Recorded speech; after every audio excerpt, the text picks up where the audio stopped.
आपने मुझे मन की बात के 100वें एपिसोड पर बधाई दी है, लेकिन मैं सच्चे दिल से कहता हूं, दरअसल बधाई के पात्र तो आप सभी मन की बात के श्रोता है, हमारे देशवासी हैं।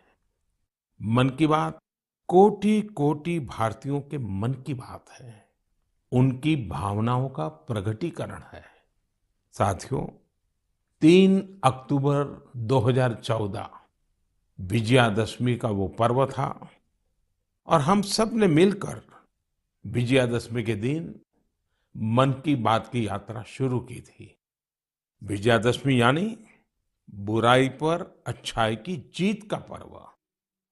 मन की बात भी देशवासियों की अच्छाइयों का, सकारात्मकता का एक अनोखा पर्व बन गया है।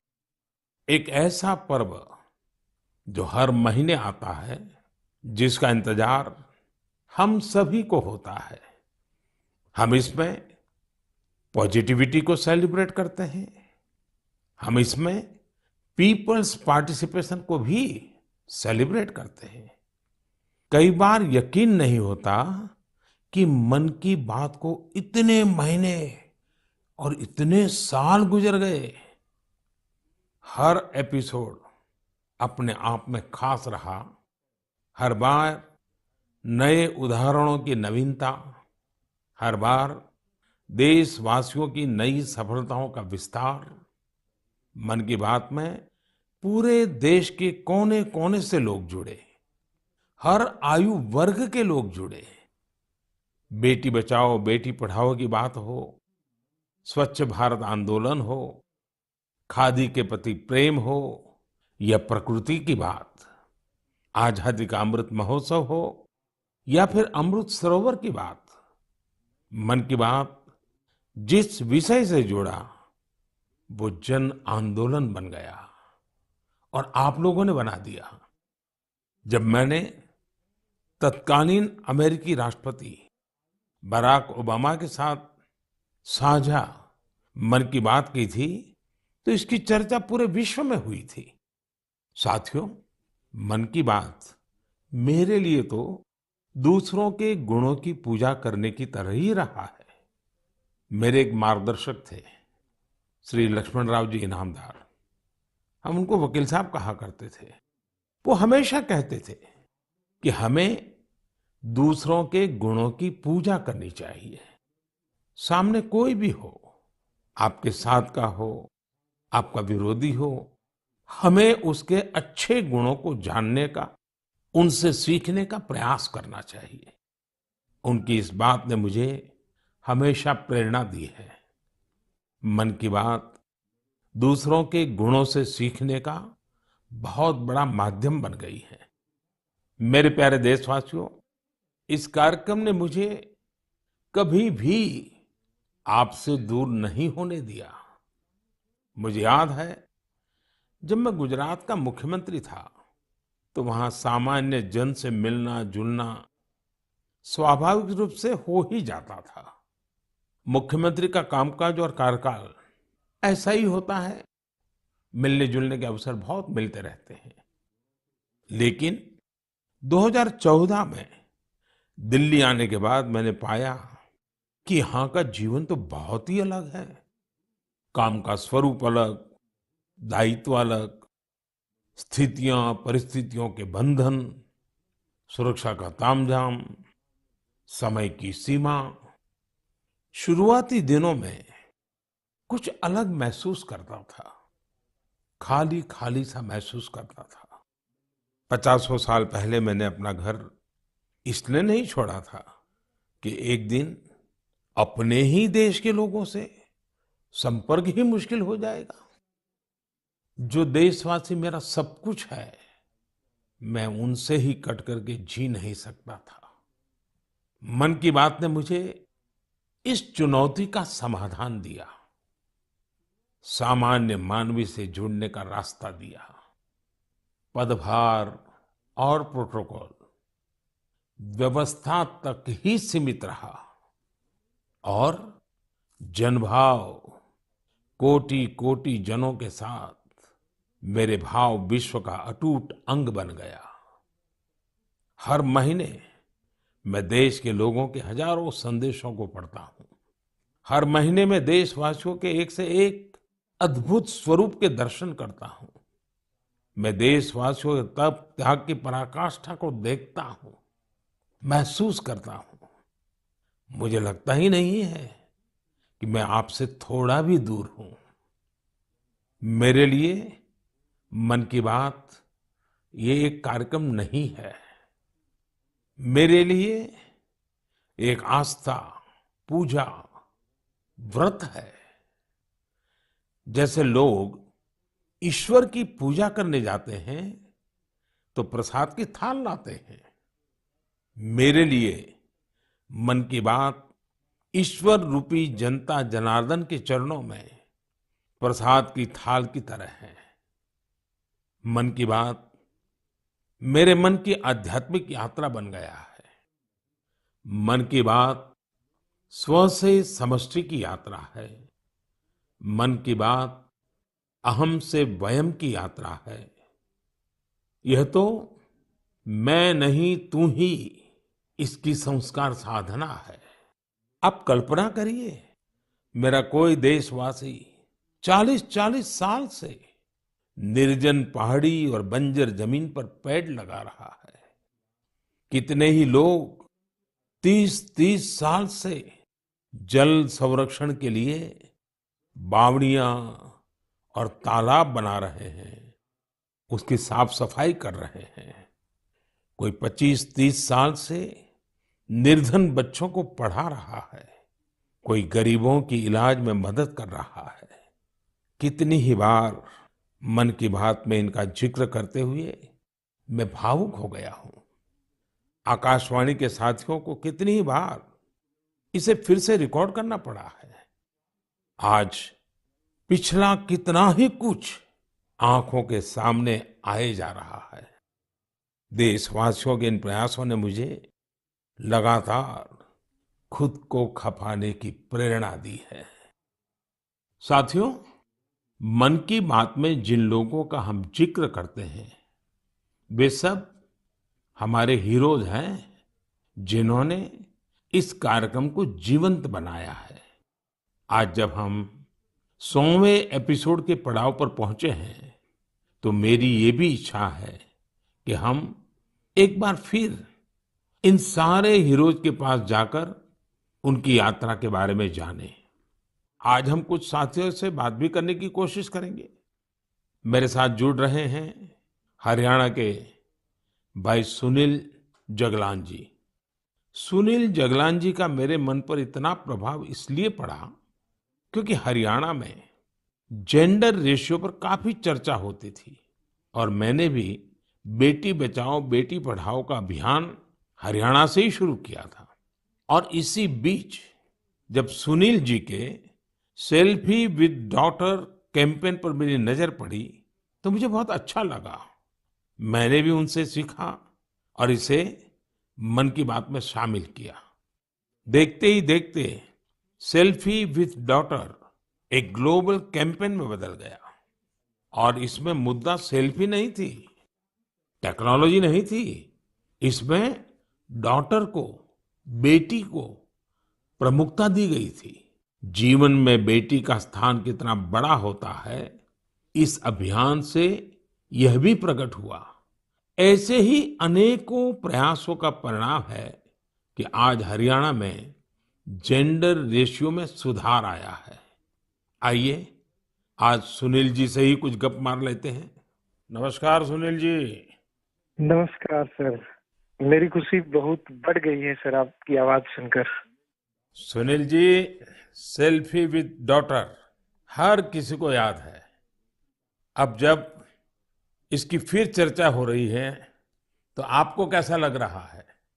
प्रधानमंत्री जी, ये असल में आपने जो हमारे प्रदेश हरियाणा से पानीपत की चौथी लड़ाई बेटियों के चेहरे पे मुस्कुराहट लाने के लिए शुरू की थी, जिसे आपके नेतृत्व में पूरे देश ने जीतने की कोशिश की है, तो वाकई ये मेरे लिए और हर बेटी के पिता और बेटियों को चाहने वालों के लिए बहुत बड़ी बात है।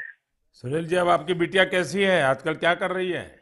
जी, मेरी बेटियां नंदनी और याचिका है। एक 7th क्लास में पढ़ रही है, एक 4th क्लास में पढ़ रही है और आपकी बड़ी प्रशंसक हैं। आपकी उन्होंने आपके लिए थैंक यू प्राइम मिनिस्टर करके अपनी क्लासमेट्स जो हैं लेटर भी लिखवाए थे असल में। वाह वाह वाह वाह अच्छा, बिटिया को आप मेरा और मन की बात के श्रोताओं का खूब सारा आशीर्वाद दीजिए। बहुत बहुत शुक्रिया जी, आपकी वजह से देश की बेटियों के चेहरे पे लगातार मुस्कान बढ़ रही है। बहुत बहुत धन्यवाद सुनील जी। जी शुक्रिया। साथियों, मुझे इस बात का बहुत संतोष है कि मन की बात में हमने देश की नारी शक्ति की सैकड़ों प्रेरणादायी गाथाओं का जिक्र किया है। चाहे हमारी सेना हो या फिर खेल जगत हो, मैंने जब भी महिलाओं की उपलब्धियों पर बात की है, उसकी खूब प्रशंसा हुई है। जैसे हमने छत्तीसगढ़ के देउर गांव की महिलाओं की चर्चा की थी। ये महिलाएं स्वयं सहायता समूहों के जरिए गांव के चौराहों, सड़कों और मंदिरों की सफाई के लिए अभियान चलाती हैं। ऐसे ही तमिलनाडु की वो आदिवासी महिलाएं जिन्होंने हजारों इको फ्रेंडली टेराकोटा कप्स निर्यात किए, उनसे भी देश ने खूब प्रेरणा ली। तमिलनाडु में ही 20,000 महिलाओं ने साथ आकर वेल्लोर में नाग नदी को पुनर्जीवित किया था। ऐसे कितने ही अभियानों को हमारी नारी शक्ति ने नेतृत्व दिया है और मन की बात उनके प्रयासों को सामने लाने का मंच बना है। साथियों, अब हमारे साथ फोन लाइन पर एक और सज्जन मौजूद है। इनका नाम है मंजूर अहमद। मन की बात में जम्मू कश्मीर की पेंसिल स्लेट्स के बारे में बताते हुए मंजूर अहमद जी का जिक्र हुआ था। मंजूर जी, कैसे हैं आप? थैंक यू सर, बड़े अच्छे से है सर। मन की बात के इस 100वें एपिसोड में आपसे बात करके मुझे बहुत अच्छा लग रहा है। Thank you sir. अच्छा, ये पेंसिल स्लेट्स वाला काम कैसा चल रहा है? बहुत अच्छे से चल रहे हैं सर, बहुत अच्छे से। जब से सर आपने हमारी बात मन की बात में कही सर, तब से बहुत काम बढ़ गया सर, और दूसरों को भी रोजगार यहाँ बहुत बड़ा है इस काम में। कितने लोगों को अब रोजगार मिलता होगा? अभी मेरे पास 200 प्लस है। अरे वाह मुझे बहुत खुशी हुई। जी सर, जी सर। अभी 1-2 महीने में अभी मैं इसको एक्सपांड कर रहा हूँ कि और 200 लोगों को रोजगार बढ़ जाएगा सर। वाह वाह वाह। देखिए मंजूर जी, जी सर। मुझे बराबर याद है, और उस दिन आपने मुझे कहा था कि ये एक ऐसा काम है जिसकी न कोई पहचान है, न स्वयं की पहचान है, और आपको बड़ी पीड़ा भी थी, और इस वजह से आपको काफी बड़ी मुश्किलें होती थी, वो भी आप कह रहे थे। लेकिन अब तो पहचान भी बन गई और 200 से ज्यादा लोगों को रोजगार दे रहे हैं। जी सर, जी सर। और नया एक्सपांशन करके और 200 लोगों को रोजगार दे रहे हैं। ये तो बहुत खुशी की खबर दी आपने। एवं सर, यहाँ पे जो फार्मर है सर, उनका भी बहुत बड़ा इसमें फायदा मिला सर। तब से हाँ हाँ। 2000 का ट्री बेचते थे, अभी वही ट्री 5000 तक पहुँच गया सर। इतनी डिमांड बढ़ गई सर इसमें तब से, और अपनी पहचान भी बन गई। इसमें बहुत से आर्डर है अपने पास सर। अभी मैं आगे 1-2 महीने में और एक्सपेंड करके और 200-250 2-4 गाँव में जितने भी लड़के लड़की हैं इसमें एडजस्ट हो सकता है, उनका भी रोजी रोटी चल सकता है सर। देखिए मंजूर जी, वोकल फॉर लोकल की ताकत कितनी जबरदस्त है, आपने धरती पर उतार के दिखा दिया है। जी सर, जी सर। मेरी तरफ से आपको और गांव के सभी किसानों को और आपके साथ काम कर रहे हैं सभी साथियों को भी मेरी तरफ से बहुत बहुत शुभकामनाएं। धन्यवाद भैया। धन्यवाद सर। साथियों, हमारे देश में ऐसे कितने ही प्रतिभाशाली लोग हैं जो अपनी मेहनत के बलबूते ही सफलता के शिखर तक पहुंचे हैं। मुझे याद है, विशाखापट्टनम के वेंकट मुरली प्रसाद जी ने एक आत्मनिर्भर भारत चार्ट शेयर किया था। उन्होंने बताया था कि वो कैसे ज्यादा से ज्यादा भारतीय प्रोडक्ट्स ही इस्तेमाल करेंगे।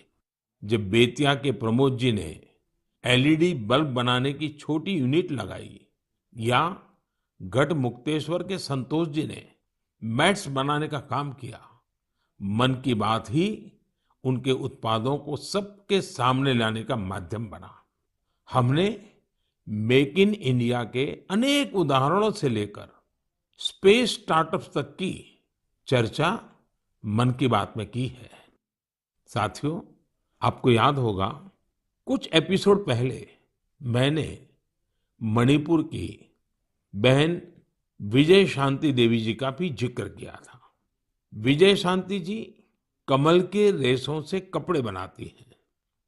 मन की बात में उनके इस अनोखे इको फ्रेंडली आइडिया की बात हुई तो उनका काम और पॉपुलर हो गया। आज विजय शांति जी फोन पर हमारे साथ हैं। नमस्ते Vijay Shanti ji, how are you? Sir, I am fine. And how is your work going on? Sir, still working along with my 30 women. In such a short period you have reached 30% team.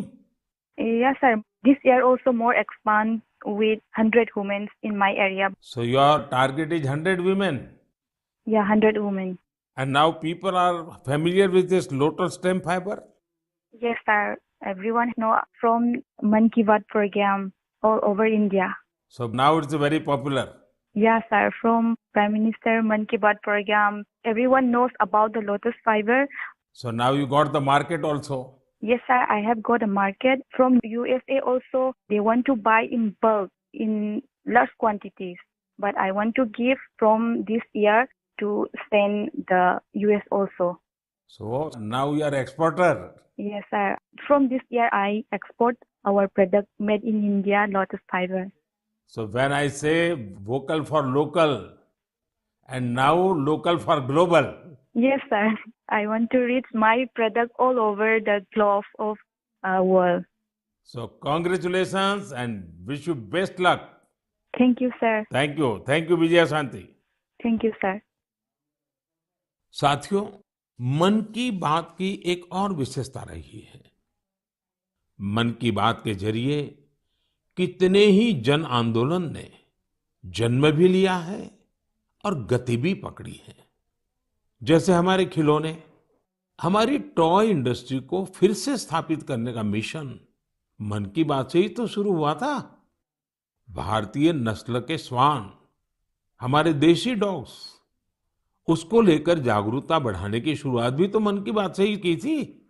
हमने एक और मुहिम शुरू की थी कि हम गरीब छोटे दुकानदारों से मोलभाव नहीं करेंगे, झगड़ा नहीं करेंगे। जब हर घर तिरंगा मुहिम शुरू हुई, तब भी मन की बात ने देशवासियों को इस संकल्प से जोड़ने में खूब भूमिका निभाई। ऐसे हर उदाहरण समाज में बदलाव का कारण बने हैं। समाज को प्रेरित करने का ऐसे ही बीड़ा प्रदीप सांगवान जी ने भी उठा रखा है। मन की बात में हमने प्रदीप सांगवान जी की हीलिंग हिमालयज अभियान की चर्चा की थी। वो फोन लाइन पर हमारे साथ हैं। प्रदीप जी नमस्कार। सर जय हिंद। जय हिंद, जय हिंद भैया। कैसे हैं आप? सर बहुत बढ़िया, आपकी आवाज सुनकर और भी अच्छी। आपने हिमालय को हील करने को सोची, हाँ जी सर। अभियान भी चलाया। आजकल आपका कैंपेन कैसा चल रहा है? सर बहुत अच्छा चल रहा है। 2020 से ऐसा मानिए कि जितना काम हम 5 साल में करते थे, अब वो 1 साल में ही हो जाता है। अरे वाह। हाँ जी सर। शुरुआत बहुत नर्वस हुई थी, बहुत डर था इस बात को लेके कि जिंदगी भर ये कर पाएंगे नहीं कर पाएंगे, पर थोड़ा सपोर्ट मिला और 2020 तक हम बहुत स्ट्रगल भी कर रहे थे। ऑनेस्टली लोग बहुत कम जुड़ रहे थे, बहुत सारे ऐसे लोग थे जो कि सपोर्ट नहीं कर पा रहे थे, हमारी मुहिम को इतना तवज्जो भी नहीं दे रहे थे। बट 2020 के बाद जब मन की बात में जिक्र हुआ, उसके बाद बहुत सारी चीजें बदल गई। मतलब पहले हम साल में 6-7 क्लीनिंग ड्राइव कर पाते थे, 10 क्लीनिंग ड्राइव कर पाते थे। आज की डेट में हम डेली बेसिस पे 5 टन कचरा इकट्ठा करते हैं अलग अलग लोकेशन से। अरे वाह। मन की बात में जिक्र होने के बाद आप सर बिलीव करें मेरी बात को कि मैं ऑलमोस्ट गिव अप करने की स्टेज पे था एक टाइम पे, और उसके बाद फिर बहुत सारा बदलाव आया मेरे जीवन में और चीजें इतनी स्पीड अप हो गई कि जो चीजें हमने सोची नहीं थी। सो आई एम रियली थैंकफुल कि पता नहीं कैसे हमारे जैसे लोगों को आप ढूंढ लेते हैं, कौन इतनी दूर दराज एरिया में काम करता है, हिमालय किस क्षेत्र में जाके बैठ के हम काम कर रहे हैं, सॉल्टिट्यूड पे काम कर रहे हैं, वहां पे आपने ढूंढा हमें, हमारे काम को दुनिया के सामने लेके आए। तो मेरे लिए बहुत इमोशनल मोमेंट था तब भी और आज भी कि मैं हमारे देश के जो प्रथम सेवक हैं उनसे मैं बातचीत कर पा रहा हूँ। मेरे लिए इससे बड़ी सौभाग्य की बात नहीं हो सकती। प्रदीप जी, आप तो हिमालय के चोटियों पर सच्चे अर्थ में साधना कर रहे हैं और मुझे पक्का विश्वास है अब आपका नाम सुनते ही लोगों को याद आ जाता है कि आप कैसे पहाड़ों की स्वच्छता अभियान में जुड़े हैं। हाँ जी सर। और जैसा आपने बताया कि अब तो बहुत बड़ी टीम बनती जा रही है और आप इतनी बड़ी मात्रा में डेली काम कर रहे हैं। हाँ जी सर। और मुझे पूरा विश्वास है कि आपके इन प्रयासों से, उसकी चर्चा से अब तो कितने ही पर्वतारोही स्वच्छता से जुड़े फोटो पोस्ट करने लगे हैं। हाँ जी सर, बहुत। ये अच्छी बात है। आप जैसे साथियों के प्रयास के कारण waste is also a wealth, ये लोगों के दिमाग में अब स्थिर हो रहा है और पर्यावरण की भी रक्षा हो रही है। और हिमालय का जो हमारा गर्व है उसको संभालना, संवारना, वो सामान्य मानवी जुड़ रहा है। पृथ्वी जी, बहुत अच्छा लगा मुझे। बहुत बहुत धन्यवाद भैया। Thank you sir, thank you so much. जय हिंद। साथियों, आज देश में टूरिज्म बहुत तेजी से ग्रो कर रहा है। हमारे ये प्राकृतिक संसाधन हो, नदियां, पहाड़, तालाब या फिर हमारे तीर्थ स्थल हो, उन्हें साफ रखना बहुत जरूरी है। ये टूरिज्म इंडस्ट्री की बहुत मदद करेगा। पर्यटन में स्वच्छता के साथ साथ हमने इनक्रेडिबल इंडिया मूवमेंट की भी कई बार चर्चा की है। इस मूवमेंट से लोगों को पहली बार ऐसे कितनी जगहों के बारे में पता चला जो उनके आसपास ही थे। मैं हमेशा ही कहता हूं कि हमें विदेशों में टूरिज्म पर जाने से पहले हमारे देश के कम से कम 15 टूरिस्ट डेस्टिनेशन पर जरूर जाना चाहिए। और यह डेस्टिनेशन जिस राज्य में आप रहते हैं वहां के नहीं होने चाहिए, आपके राज्य से बाहर किसी अन्य राज्य के होने चाहिए। ऐसे ही हमने स्वच्छ सियाचिन, सिंगल यूज प्लास्टिक और ई वेस्ट जैसे गंभीर विषयों पर भी लगातार बात की है। आज पूरी दुनिया पर्यावरण के जिस इशू को लेकर इतना परेशान है, उसके समाधान में मन की बात का ये प्रयास बहुत अहम है। साथियों, मन की बात को लेकर मुझे इस बार एक और खास संदेश यूनेस्को की डीजी ऑद्रे ऑजुले का आया है। उन्होंने सभी देशवासियों को 100 एपिसोड की इस शानदार जर्नी के लिए शुभकामनाएं दी हैं। साथ ही उन्होंने कुछ सवाल भी पूछे हैं। आइए पहले यूनेस्को की डीजी के मन की बात सुनते हैं। Namaste, Excellency, dear Prime Minister. On behalf of UNESCO, I thank you for this opportunity to be part of the 100th episode of the Man Ki Baat radio broadcast.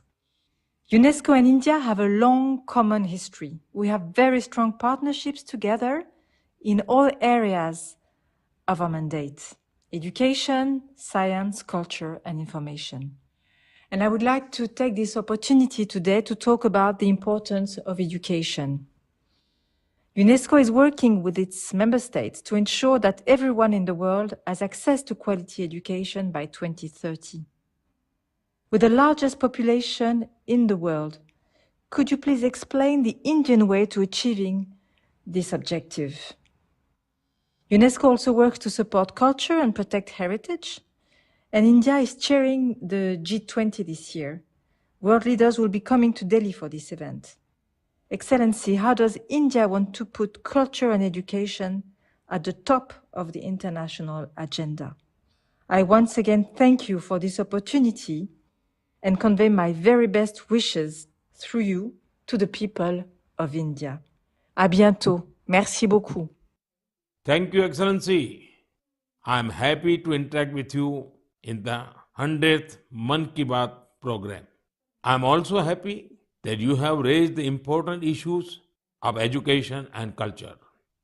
साथियों, UNESCO की DG ने education और cultural preservation यानी शिक्षा और संस्कृति संरक्षण को लेकर भारत के प्रयासों के बारे में जानना चाहा है।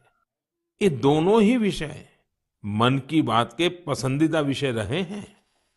बात शिक्षा की हो या संस्कृति की, उसके संरक्षण की बात हो या संवर्धन की, भारत की यह प्राचीन परंपरा रही है। इस दिशा में आज देश जो काम कर रहा है वो वाकई बहुत सराहनीय है। नेशनल एजुकेशन पॉलिसी हो या क्षेत्रीय भाषा में पढ़ाई का विकल्प हो, एजुकेशन में टेक्नोलॉजी इंटीग्रेशन हो, आपको ऐसे अनेक प्रयास देखने को मिलेंगे। वर्षों पहले गुजरात में बेहतर शिक्षा देने और ड्रॉप आउट रेट्स को कम करने के लिए गुणोत्सव और शाला प्रवेश उत्सव जैसे कार्यक्रम जन भागीदारी की एक अद्भुत मिसाल बन गए थे। मन की बात में हमने ऐसे कितने ही लोगों के प्रयासों को हाईलाइट किया है जो निस्वार्थ भाव से शिक्षा के लिए काम कर रहे हैं। आपको याद होगा, एक बार हमने ओडिशा में ठेले पर चाय बेचने वाले स्वर्गीय डी प्रकाश राव जी के बारे में चर्चा की थी, जो गरीब बच्चों को पढ़ाने के मिशन में लगे हुए थे। झारखंड के गांवों में डिजिटल लाइब्रेरी चलाने वाले संजय कश्यप जी हो, कोविड के दौरान ई लर्निंग के जरिए कई बच्चों की मदद करने वाली हेमलता एनके जी हो, ऐसे अनेक शिक्षकों के उदाहरण हमने मन की बात में लिए हैं। हमने कल्चरल प्रिजर्वेशन के प्रयासों को भी मन की बात में लगातार जगह दी है। लक्षद्वीप का कुम्मेल ब्रदर्स चैलेंजर्स क्लब हो या कर्नाटका के क्वेमश्री जी कला चेतना जैसे मंच हो, देश के कोने कोने से लोगों ने मुझे चिट्ठी लेकर ऐसे उदाहरण भेजे। हमने उन 3 कॉम्पिटिशन्स को लेकर भी बात की थी जो देशभक्ति पर गीत, लोरी और रंगोली से जुड़े थे। आपको ध्यान होगा, एक बार हमने देश भर के स्टोरी टेलर्स से स्टोरी टेलिंग के माध्यम से शिक्षा की भारतीय विधाओं पर चर्चा की थी। मेरा अटूट विश्वास है कि सामूहिक प्रयास से बड़े से बड़ा बदलाव लाया जा सकता है। इस साल हम जहां आजादी के अमृतकाल में आगे बढ़ रहे हैं, वहीं G20 की अध्यक्षता भी कर रहे हैं। यह भी एक वजह है कि एजुकेशन के साथ साथ डाइवर्स ग्लोबल कल्चर्स को समृद्ध करने के लिए हमारा संकल्प और मजबूत हुआ है। मेरे प्यारे देशवासियों, हमारे उपनिषदों का एक मंत्र सदियों से हमारे मानस को प्रेरणा देता आया है। चरैवेति चरैवेति चरैवेति, चलते रहो चलते रहो चलते रहो। आज हम इसी चरैवेति चरैवेति की भावना के साथ मन की बात का 100वां एपिसोड पूरा कर रहे हैं। भारत के सामाजिक ताने बाने को मजबूती देने में मन की बात किसी भी माला के धागे की तरह है जो हर मनके को जोड़े रखता है। हर एपिसोड में देशवासियों के सेवा और सामर्थ्य ने दूसरों को प्रेरणा दी है। इस कार्यक्रम में हर देशवासी दूसरे देशवासी की प्रेरणा बनता है। एक तरह से मन की बात का हर एपिसोड अगले एपिसोड के लिए जमीन तैयार करता है। मन की बात हमेशा सद्भावना, सेवा भावना और कर्तव्य भावना से ही आगे बढ़ा है। आजादी के अमृत काल में यही पॉजिटिविटी देश को आगे ले जाएगी, नई ऊंचाई पर ले जाएगी।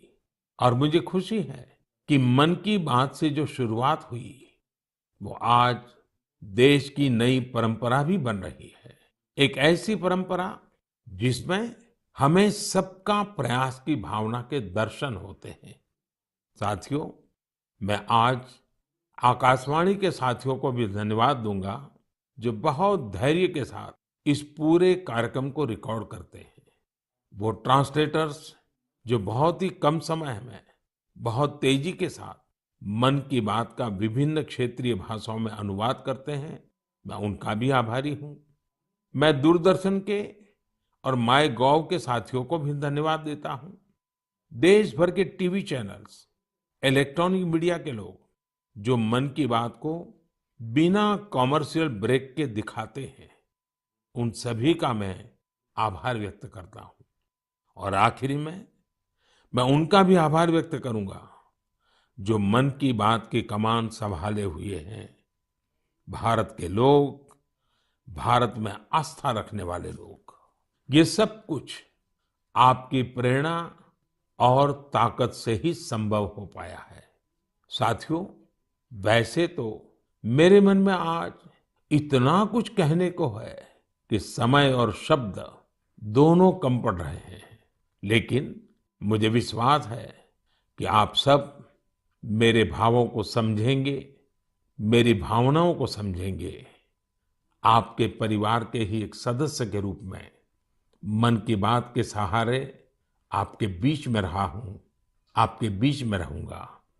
अगले महीने हम एक बार फिर मिलेंगे, फिर से नए विषयों और नई जानकारियों के साथ देशवासियों की सफलताओं को सेलिब्रेट करेंगे। तब तक के लिए मुझे विदा दीजिए और अपना और अपनों का खूब ख्याल रखिए। बहुत बहुत धन्यवाद। नमस्कार।